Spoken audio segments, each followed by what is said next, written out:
Question number 21 है, दर्शाइए कि 5 minus root 3 एक अपरिमेय संख्या है।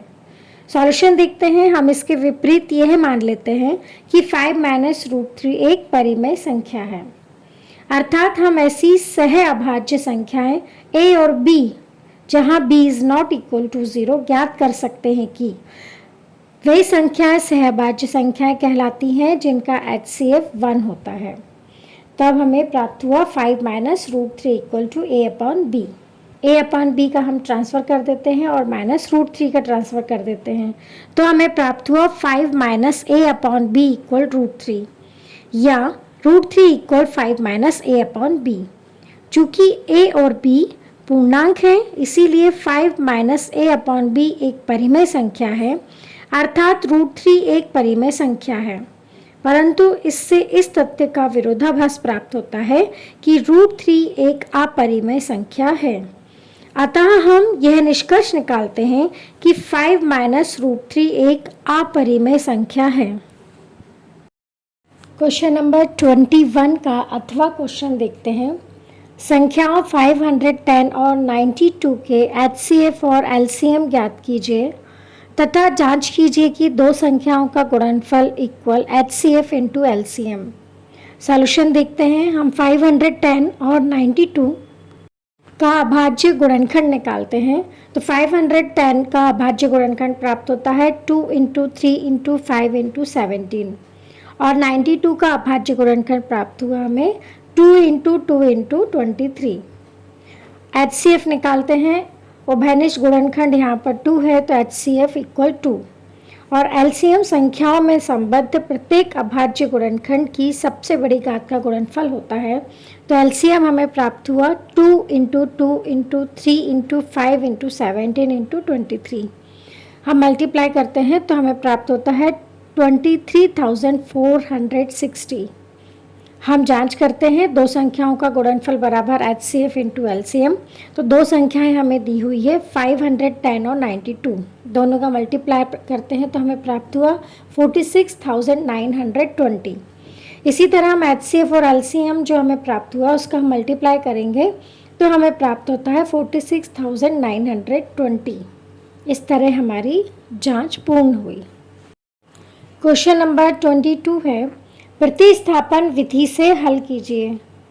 s minus T equal 3, s upon 3 minus T upon 2 equal 6। इसे हमें प्रतिस्थापन विधि से हल करना है।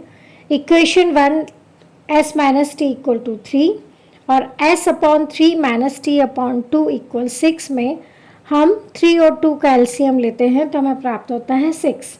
तो हम 6 का मल्टीप्लाई दोनों पक्षों में कर देते हैं। हम इसे 3 और 2 का LCM लेकर भी हल कर सकते हैं। तो हम यहाँ पर 6 का मल्टीप्लाई करते हैं दोनों पक्षों में तो हमें प्राप्त हुआ 2s माइनस 3t इक्वल 36।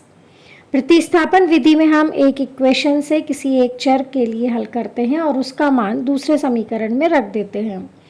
तब हम समीकरण 1 से लेते हैं s माइनस टी इक्वल 3, तो माइनस टी का ट्रांसफ़र कर देंगे तो हमें प्राप्त होगा s इक्वल टी प्लस 3। इसे हम इक्वेशन नंबर 3 दे देते हैं। समीकरण 3 से हम s का मान समीकरण 2 में रख देते हैं तो हमें प्राप्त होगा, हमारा समीकरण 2 है 2s माइनस 3t इक्वल 36। अब हम इसमें s का मान t प्लस 3 रख देते हैं तो हमें प्राप्त हुआ 2 into T plus 3 minus 3t equal 36। 2 का मल्टीप्लाई करने पर हमें प्राप्त होगा 2t plus 6 minus 3t equal 36। अब हम प्लस 6 का ट्रांसफ़र करेंगे और 2t माइनस 3t होता है माइनस t, तो हमें प्राप्त हुआ minus t equal 36 minus 6 equal 30। Minus का मल्टीप्लाई करेंगे दोनों पक्षों में तो हमें प्राप्त हुआ t equal minus 30।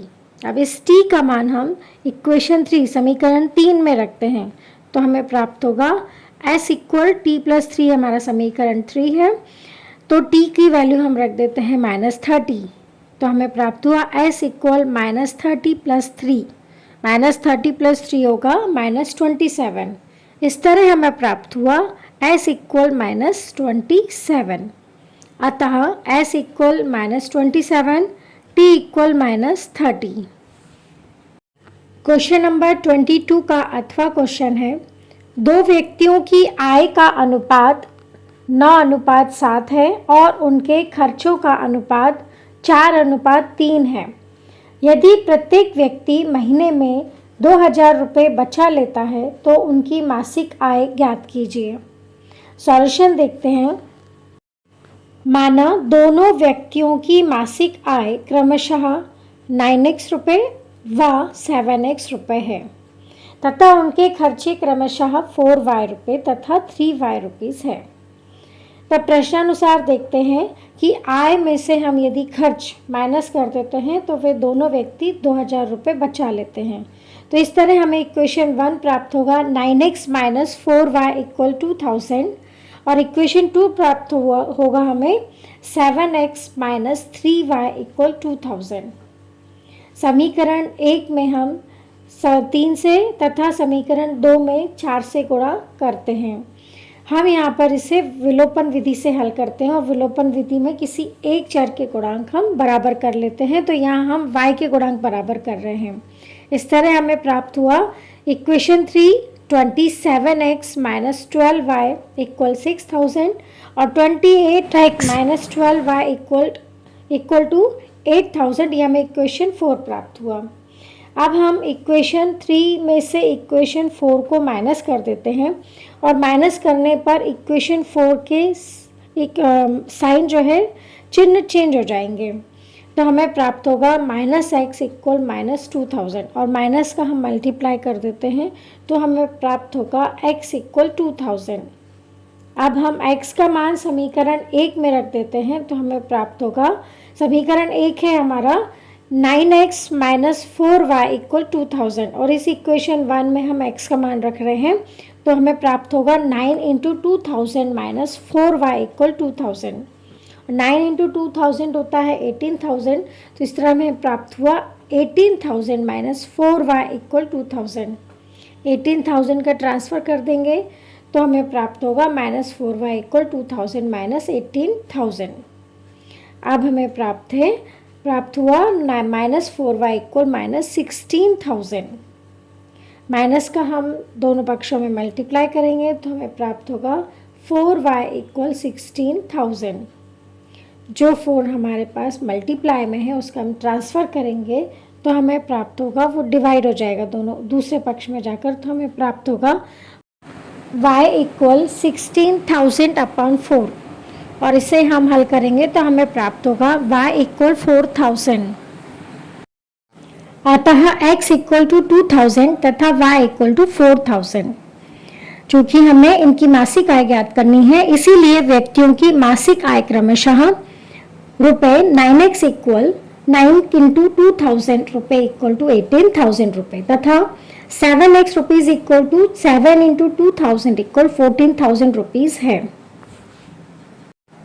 Question number 23 है, रेखिक समीकरण युग्म 3x plus 5y minus 8 equal 0, 9x equal 2y plus 7 को विलोपन विधि से हल कीजिए। सॉल्यूशन देखते हैं। हमें जो इक्वेशन दी है वो है 3x plus 5y minus 8 equal 0। Minus 8 का हम ट्रांसफ़र कर देते तो हमें प्राप्त होगा 3x प्लस 5y इक्वल 8। इसे हम इक्वेशन 1 दे देते हैं। हमें दिया गया है 9x equal to 2y plus 7। हम 2y का ट्रांसफ़र कर लेते हैं तो हमें प्राप्त होगा 9x माइनस 2y इक्वल 7। इसे हम इक्वेशन 2 दे देते हैं। अब हम किसी भी एक चर के गुणांक को समान कर देंगे तो हम यहाँ पर y के गुणांक को समान कर देंगे तो हमें समीकरण 1 में 2 से तथा समीकरण 2 में 5 का गुणा कर देंगे तो हमें प्राप्त होगा 6x प्लस 10y इक्वल 16। इसे हम इक्वेशन 3 दे देते हैं। 45x minus 10y equal 35। इसे हम इक्वेशन 4 दे देते हैं। अब चूंकि यहाँ पर जो हमने गुणांक समान बनाए हैं उसमें एक हमें प्लस और एक माइनस प्राप्त हो जाता है तो हम इक्वेशन 3 प्लस इक्वेशन 4 कर देते हैं तो हमें प्राप्त हुआ 51x equal 51। x equal to हमें प्राप्त होगा जो 51 मल्टीप्लाई में है, हम ट्रांसफ़र करेंगे तो हमें प्राप्त होगा 51 अपॉन 51। 51/51 को सॉल्व करेंगे तो हमें प्राप्त होगा x इक्वल टू 1। अब इस x की वैल्यू हम किसी भी समीकरण में रख देंगे तो हम इस x का मान जो है समीकरण 1 में रख देते हैं तो हमें प्राप्त होगा, समीकरण 1 है 3x + 5y = 8। तो 3x में हम x की वैल्यू पुट कर देंगे तो हमें प्राप्त होगा 3 × 1 + 5y = 8। 3 + 5y = 8। 3 का हम ट्रांसफर कर देंगे तो हमें प्राप्त होगा 5y = 8 - 3। 8 - 3 होता है 5 और 5y = 5 हमें प्राप्त हुआ। तो 5 जो मल्टीप्लाई में है y के साथ ट्रांसफर करेंगे तो हमें प्राप्त होगा y = 5/5। अब इसे हल करते हैं तो हमें प्राप्त होगा y = 1। इस तरह हमें प्राप्त हुआ x = 1, y = 1। क्वेश्चन नंबर 23 का अथवा क्वेश्चन देखते हैं। 2 अंकों की संख्या के अंकों का योग 9 है। इस संख्या का 9 गुना संख्या के अंकों को पलटने से बनी संख्या का 2 गुना है। वह संख्या ज्ञात कीजिए। सॉल्यूशन देखते हैं। माना संख्या का दहाई का अंक, चूंकि हमें 2 अंकों की संख्या दी हुई है तो 2 अंकों की संख्या में हम इकाई और दहाई के अंक को मान लेते हैं। तो माना संख्या का दहाई का अंक x तथा इकाई का अंक y है तो संख्या बनेगी हमारी 10x + y। अब प्रश्नानुसार चूंकि हमें दोनों अंकों का योग 9 दिया है तो x + y = 9, इसे हम इक्वेशन 1 दे देते हैं। अब हम संख्या के अंकों को पलट देते हैं तो यदि हम पलट दें तो हमें नई संख्या प्राप्त होगी 10y + x। अब प्रश्नानुसार देखते हैं, चूंकि हमें दिया गया है कि इस संख्या का 9 गुना संख्या के अंकों को पलटने से बनी संख्या का 2 गुना है। तो जो हमने संख्या बनाई थी तो 10x + y, इसका 9 गुना, तो 9 गुना मतलब 9 का मल्टीप्लाई करेंगे। जब हमने संख्या को पलट दी, इकाई के अंक और दहाई के अंकों को आपस में पलट दिया तो हमें संख्या प्राप्त हुई 10y + x, तो इसका 2 गुना। तो इस तरह हमें प्राप्त हुआ 9 × 10x + y = 2 × 10y + x। 9 का मल्टीप्लाई कर देंगे तो हमें प्राप्त होगा 90x + 9y =, अब इसमें हम 2 का मल्टीप्लाई करेंगे तो हमें प्राप्त होगा 20y + 2x। अब हम 20y और 2x का ट्रांसफर कर देंगे तो हमें प्राप्त होगा 90x - 2x + 9y - 20y = 0। 90x - 2x होता है 88x और 9y - 20y होता है -11y। तो इस तरह हमें प्राप्त हुआ 88x - 11y = 0। अब हम दोनों पक्षों में 11 से डिवाइड कर देंगे तो हमें प्राप्त होगा 8x - y = 0। इसे हम इक्वेशन 2 दे देते हैं। अब हम इसे किसी भी विधि से हल करते हैं। हम यहाँ विलोपन विधि से हल कर रहे हैं तो समीकरण 1 समीकरण 2 को जोड़ देते हैं। चूंकि हम यहाँ देख रहे हैं कि y के गुणांक समान हैं तो x + y = 9 और 8x - y = 0। अब हम इसे जोड़ देते हैं तो हमें प्राप्त होगा 9x = 9। 9 चूंकि मल्टीप्लाई में है तो हमें प्राप्त होगा x = 9/9। 9/9 को हल करेंगे तो हमें प्राप्त हुआ x = 1।